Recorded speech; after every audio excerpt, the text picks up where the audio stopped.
नमस्कार जी। Test series चल रही थी। गैर वन क्षेत्र में विकसित किए गए निम्नलिखित में से कौन से पादप को भारतीय वन संशोधन अधिनियम 2017 में वृक्षों की परिभाषा से विलोपित किया गया? पाम, जिससे पाम ऑयल निकलता है। सरकंडा, बांस या केला। कौन सा इसका सही आंसर है? 1, 2, 3, 4। इसमें पांचवा ऑप्शन भी आता है कि नहीं मालूम, या आपको उस पर डाउट वगैरह है तो आप पांचवा लगा सकते हैं, परंतु पांचों में से एक ऑप्शन लगाना अनिवार्य कर दिया गया है। देखिए, इसका सही आंसर बांस है, जो कि बांस को वृक्ष माने कि पौधा माने, इसको विवादित इस विवाद को सोल्व करने के लिए यह अधिनियम लाया गया था, क्योंकि बांस एक जैव विविधता को और हमारे एनवायरमेंट पोल्यूशन को काफी कंट्रोल करता है बांस। और बांस के जो हाथ से बने हुए कई सारे मटेरियल्स हैं, अर्थात कहने का मतलब है कि वहां के लोकल लोगों को यह रोजगार का एक अच्छा व्यापारिक साधन है। चलिए इसकी व्याख्या देखते हैं।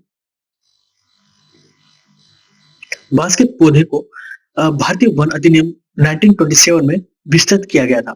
इस अधिनियम में खंड 2, जो कि 7 में बांस को इमारती लकड़ी की श्रेणी में रखा गया था। हालांकि 2017 में इस अधिनियम को संशोधित किया गया और बांस की इमारती लकड़ी की श्रेणी को से हटाकर घास की श्रेणी में शामिल कर दिया गया है। इससे गैर वन क्षेत्र में बांस की कटाई और परिवहन में परमिट में आवश्यकता नहीं होगी। मेन मुद्दा ये था इसको, क्योंकि पेड़ों को काटने दिया जाता नहीं था और घास को काटने के लिए कोई परमिशन की आवश्यकता नहीं होती थी, तो इस पर रूल रेगुलेशन काफी ज्यादा थे। इस वजह से इसे पेड़ों की श्रेणी से हटाकर घास की श्रेणी में लाया गया। इसके अलावा राष्ट्रीय बांस मिशन, बम्बू मिशन भी बांस के पौधे के प्रसार और खेती को बढ़ावा देने में कार्यरत है और 2017 में इसे घास के रूप में परिभाषित किया गया। 1927 में इसे बांस को पेड़ के रूप में माना गया था। बांस को घास के रूप में परिभाषित करने के पीछे की वजह क्या थी? बांस की सबसे लंबी घास मानी जाती है बांस को। इस संशोधन से गैर वन क्षेत्र में बांस की खेती को बढ़ावा मिला। इससे वनों, इसके आसपास रहने वाले लोगों की आय में सुधार होगा, अर्थात व्यापारिक जो इसका कल्चर है, कल्चरल भी इसका महत्व काफी ज्यादा है। इससे गैर वन क्षेत्रों में बांस की कटाई परिवहन के लिए किसी परमिट की जरूरत नहीं पड़ी। इस संशोधन के बाद बांस के पेड़ों के काटने और इसकी ढुलाई के लिए अनुमति हासिल करने की जरूरत नहीं रही। बांस के से जुड़े अन्य कुछ तथ्य। पेड़ों का राष्ट्रीयकरण 1973 में घोषित किया गया था। बांस क्षेत्र में के विकास के लिए राष्ट्रीय बांस मिशन भी शुरू किया गया है। चलिए अगला क्वेश्चन देखते हैं। ये साइंस बेस्ड क्वेश्चन आ गया। डीएनए फिंगर प्रिंटिंग का आधार है द्विरज्जुक मूल अनुक्रम की त्रुटियां, डीएनए प्रतिकृति या डीएनए बहुरूपता। कौन सा इसका सही आंसर है? 1, 2, 3, 4 या 5? नहीं मालूम। देखिए, इसका सही आंसर है डीएनए बहुरूपता। इसकी व्याख्या, डीएनए फिंगरप्रिंट आखिर होता क्या है? इसका आधार डीएनए के विशिष्ट अनुक्रम होते हैं जो प्रत्येक व्यक्ति के लिए अद्वितीय होते हैं। यह तकनीक व्यक्ति के डीएनए प्रोफाइल को पहचानने और तुलना करने के लिए उपयोग की जाती है, अर्थात टेस्टिंग वगैरह, जैसे कि क्रिमिनल केसेस में इनका उपयोग किया जाता है। डीएनए फिंगरप्रिंट के लिए कुछ सिद्धांत निम्नलिखित है। डीएनए अनुक्रम, माइक्रोसैटेलाइट्स, पॉलीमरेज चेन रिएक्शन। और पॉलीमर जो एक ही कंपाउंड कई सारे कंपाउंड से मिलकर जुड़ा होता है उसे पॉलीमर कहते हैं, अर्थात मल्टीपल कंपाउंड्स जुड़े होते हैं। जेल इलेक्ट्रोफोरेसिस यह तकनीक डीएनए के टुकड़ों को उनके आकार आवेश के आधार पर अलग करने के लिए उपयोग की जाती है। और पॉलीमरेज चेन रिएक्शन क्या होता है? यह तकनीक डीएनए के छोटे नमूनों को बढ़ाने के लिए उपयोग की जाती है, जिसके विश्लेषण के लिए पर्याप्त मात्रा में डीएनए प्राप्त किया जा सके, अर्थात उसे मल्टीप्लाई किया जाता है। और माइक्रोसैटेलाइट डीएनए के छोटे दोहराए जाने वाले अनुक्रम होते हैं जिन्हें माइक्रोसैटेलाइट या शॉर्ट टेरेम रिपीट्स कहा जाता है। ये अनुक्रम व्यक्ति के डीएनए प्रोफाइल को विशिष्ट बनाते हैं। और डीएनए अनुक्रम जिन्हें 4 प्रकार के होते हैं, न्यूक्लियोटाइड्स, एटी, सीजी, और जिनका अनुक्रम प्रत्येक व्यक्ति के लिए अद्वितीय होता है। इस लाइन का मतलब आप कुछ इस प्रकार समझिए कि जैसे मशीनरी की लैंग्वेज 0101 होती है, तो उनको एक पैटर्न में जमाने पर वह C plus Java language, Python language उनमें कन्वर्ट की जाती है। उसके बाद हिंदी, इंग्लिश, फ्रेंच, मराठी, बंगाली, मलयालम और कई कई प्रकार की भाषाओं में उन्हें कन्वर्ट कर दिया जाता है। तो शब्द तो दो है, इसमें चार है, एटी, सीजी, और उनमें शब्द दो है, पर उनको पैटर्न सबका जो बनाते हैं वो सब में व्यक्तियों में अलग अलग बनाते हैं। डीएनए फिंगरप्रिंट, जिसे डीएनए प्रोफाइल भी कहा जाता है, और जिसका आधार क्या है? डीएनए फिंगरप्रिंट का आधार डीएनए अणु के में पाए जाने वाले कुछ विशिष्टताओं के आधारित होता है, जिन्हें पुनरावर्त अनुक्रम कहा जाता है। ये पुनरावर्त अनुक्रम डीएनए के उन हिस्सों में पाए जाते हैं जो जीन के लिए कोड नहीं करते हैं। इन्हें जंक डीएनए भी कहा जाता है। कोड नहीं करते हैं अर्थात पैटर्न नहीं बनाते हैं, उन्हें डीएनए जंक कहा जाता है। वैयक्तिक भिन्नता जो कि होती है, वंशानुक्रम सबके अलग अलग होते हैं और उनको अपने वंशों से जुड़ाव के लिए कुछ पैटर्न सिमिलर होते हैं कि ये इस वंश से है। इनका आपको राजपूतों में जैसे कि पुराने मौर्य वंश से कौन कौन है या उनका डीएनए मैचिंग कुछ इसी प्रकार से पैटर्न से पहचाना जाता है।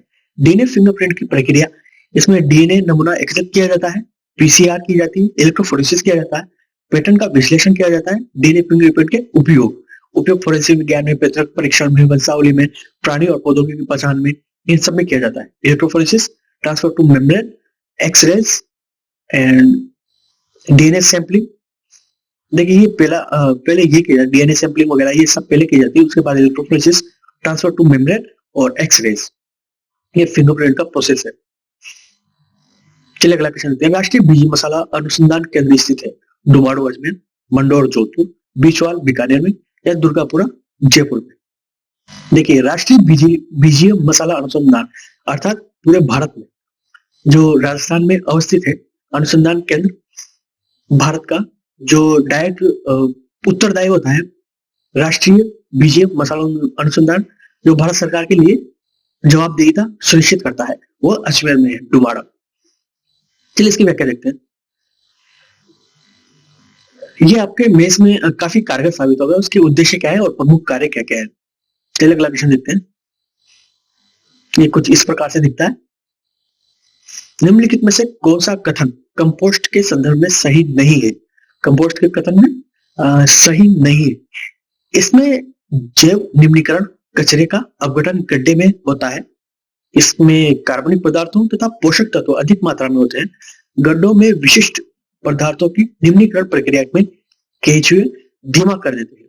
निम्नलिखित में होने वाले पदार्थों में कृषि अपशिष्ट पदार्थ जैसे पशुओं का मलमूत्र, गोबर, सब्जियों का अपशिष्ट आदि होते हैं। तो इनमें से गलत कथन चुनना है। तो ये फल सब्जियों अपशिष्ट आदि से होता है, ये तो सही है। और इसमें जैव निम्नीकरण कचरे का अपघटन गड्ढों में होता है, ये भी सही है। इसमें कार्बनिक पदार्थों, पोषक तत्वों के अधिक मात्रा में होते हैं, ये भी सही है। गड्ढों में अपशिष्ट पदार्थों का निम्नीकरण प्रक्रिया को केंचुए धीमा कर देते हैं, नहीं ये गलत है। धीमा नहीं, ये तो बढ़ाते ही, केंचुए ही तो करते हैं ये सारा काम कंपोस्ट बनाने का। चलिए अगला क्वेश्चन देखते हैं, इसकी व्याख्या देखते हैं। कंपोस्ट खाद क्या होता है और सामग्री संग्रहण, सामग्री का मिश्रण, विघटन प्रक्रिया, खाद का उपयोग और कंपोस्ट खाद के लाभ क्या क्या है? मिट्टी की गुणवत्ता में सुधार होता है, पर्यावरण संरक्षण में सुधार देखने को मिलता है। ये कुछ इस प्रकार से होता है और इसकी प्रक्रिया भी कुछ इस प्रकार से होती है, जो कि ऊपर से जैसे जैसे खाद बनता जाता है वो नीचे नीचे सेपरेशन होता रहता है। अगला क्वेश्चन, राजस्थान में सौर वेधशाला स्थित है। राजस्थान में कहां पर? जयपुर, उदयपुर, कोटा या अजमेर? सौर वेधशाला जो कि उदयपुर में, उदयपुर इसका सही आंसर है। आपने सुना भी होगा एक सौर जो नाव थी वो उदय सागर में सबसे पहले राजस्थान में उदयपुर में ही उसकी स्थापना कहें या उदयपुर उदय सागर झील में ही चलाई गई थी, यह उदयपुर में ही था। सौर वेधशाला भी उदयपुर में है। चलिए इसकी व्याख्या, ये मेंस में लिखने के लिए आपके काम आएगी ये चीजें। सूर्य के अध्ययन के लिए क्यों स्थापित की गई थी और इस वेधशाला की खासियतें क्या क्या है? ये 1981 के इस प्रबंधन भारत सरकार के अंतरिक्ष विभाग के भौतिक अनुसंधान प्रयोगशाला में अहमदाबाद कर रही है। अहमदाबाद के द्वारा ये स्थापित की गई थी। राजस्थान में जयपुर में भी एक वेधशाला है जिसे जंतर मंतर कहते हैं। इसमें महाराजा सवाई जय सिंह ने बनवाया था। और क्यों की गई थी और कब स्थापित की गई? अनुसंधान का विकास, शिक्षा और स्थापना 1975 में अहमदाबाद के वेधशाला ट्रस्ट के द्वारा डॉक्टर अरविंद भटनागर द्वारा की गई। कुछ इस प्रकार से दिखती है। उदयपुर में क्यों? क्योंकि साफ आसमान होता है, शांत वातावरण होता है, भौगोलिक स्थिति होती अच्छी हवा की। वेधशाला में क्या होता है? सौर अवलोकन होता है, डेटा विश्लेषण होता है, शिक्षा और जागरूकता के लिए ये शिक्षित व्यक्तियों के लिए, जो शिक्षक है उनके लिए काफी मददगार साबित होती है नई नई चीजें पैटर्न में डेवलप करने के लिए। चलिए अगला क्वेश्चन देखते हैं। देखिए ये RS 2018 में आया हुआ क्वेश्चन है, मैथ्स का है, मैथ्स से रिलेटेड है। मैथ्स से भी कह सकते हैं या रीजनिंग से भी कह सकते हैं सर। दो परिकल्पनाएं दी गई है। देखिए यद्यपि वह मोटा है फिर भी वह तेज दौड़ता है, ये एक कथन है। तो इसकी परिकल्पनाएं क्या क्या हो सकती है? मोटे व्यक्तियों की मांसपेशियां कमजोर होती है। नहीं, ये कोई ऐसी धारणाएं बनाई गई है, परंतु ऐसा इस कथन में दिया हुआ नहीं है। क्या पता उसकी मांसपेशियां नहीं, उसकी हड्डियां कमजोर हो, तो ये इसमें क्लियरिफाई नहीं किया गया है, तो ये तो गलत हो गया। मोटे व्यक्ति सामान्यतः तेज दौड़ नहीं सकते, ये इसका सही आंसर हो सकता है, क्योंकि यह धारणा इसकी बनाई गई है, तेज दौड़ता है फिर भी वो तेज दौड़ता है, तो यह इसका सही आंसर है, इसलिए सेकंड इसका सही आंसर है। अगला क्वेश्चन, प्रतियोगी परीक्षाओं के बजाय क्या पूर्व अकादमिक उपलब्धियों के आधार पर सरकारी नौकरियों में भर्तियां होनी चाहिए? इस कथन के पीछे तर्क क्या क्या दिया गया? हाँ, उन अभ्यर्थियों के लिए लाभप्रद है जो प्रतियोगी परीक्षा का व्यय सहन करने में असमर्थ है। नहीं, ये तो गलत हो गया, क्योंकि ये कोई फिक्स थोड़ी है, इसके पीछे यही तर्क है। कुछ और तर्क भी हो सकते हैं। देखिए एक बार फिर कथन पढ़िए, प्रतियोगी परीक्षाओं के बजाय क्या पूर्व अकादमिक उपलब्धियों के आधार पर सरकारी नौकरियों में भर्ती होनी चाहिए? तो इसका यही एक निष्कर्ष या इसका कारण नहीं हो सकता, तो ये तो गलत हो गया कि भर्तियां होनी चाहिए। नहीं, भर्तियों का आधार पूर्व अकादमिक उपलब्धियों को नहीं बनाया जा सकता, क्योंकि विश्वविद्यालयों के मूल्यांकन में एक समानता नहीं है। हाँ, ये इसके पीछे तर्क हो सकता है, तो ये सेकंड इसका सही आंसर है, सेकंड। चलिए अगला क्वेश्चन देखते हैं। सभी शाखाएं फूल है, तो जो सभी शाखाएं हैं,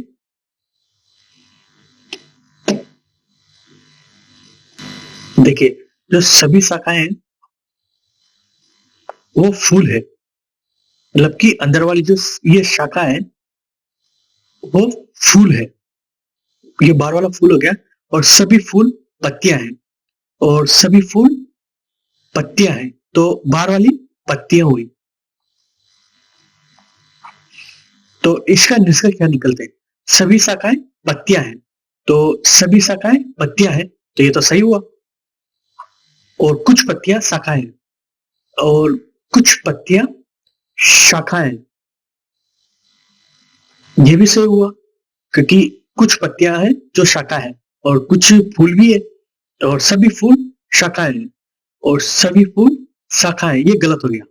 ये तो सभी फूल नहीं है, इसमें कुछ पत्तियां भी है, और सभी पत्तियां शाखा है, और सभी पत्तियां शाखा है, ये भी गलत हो गया। तो इसके दो इसके सही आंसर है, पहला दूसरा अनुसरण करते हैं। चलिए अगला क्वेश्चन देखते हैं। दो कार्रवाइयों के साथ एक कथन नीचे दिया गया है, और आपको कथन के प्रत्येक चीज सत्य माननी है, कथन की प्रत्येक चीज सत्य माननी है, और तथा कथन में दी गई सूचना के आधार पर सुनिश्चित करें कि तार्किक रूप से कौन सी दी गई कार्रवाई इसका कथन का अनुसरण करती है। कंपनी की नई भर्ती नीति के विरोध में बड़ी संख्या में कर्मचारी सामूहिक आकस्मिक अवकाश पर जा चुके हैं, अर्थात जो नई भर्तियां हो रही है उसके विरोध में बड़ी संख्या में कर्मचारी सामूहिक, जो कि हड़ताल के रूप में कह सकते हैं इसे, अवकाश पर जा चुके हैं। ये कथन सही है, इसको सही मानना है। इसके अनुरूप क्या क्या कार्रवाई हो सकती है? कंपनी को नई भर्ती को तुरंत वापस ले लेना चाहिए, और इन सभी कर्मचारियों को सेवा से तुरंत निलंबित कर देना चाहिए। देखिए ये कथन है, इसके कार्रवाई क्या क्या है ये देखिए। कंपनी को नई भर्ती नीति को तुरंत वापस ले लेना चाहिए।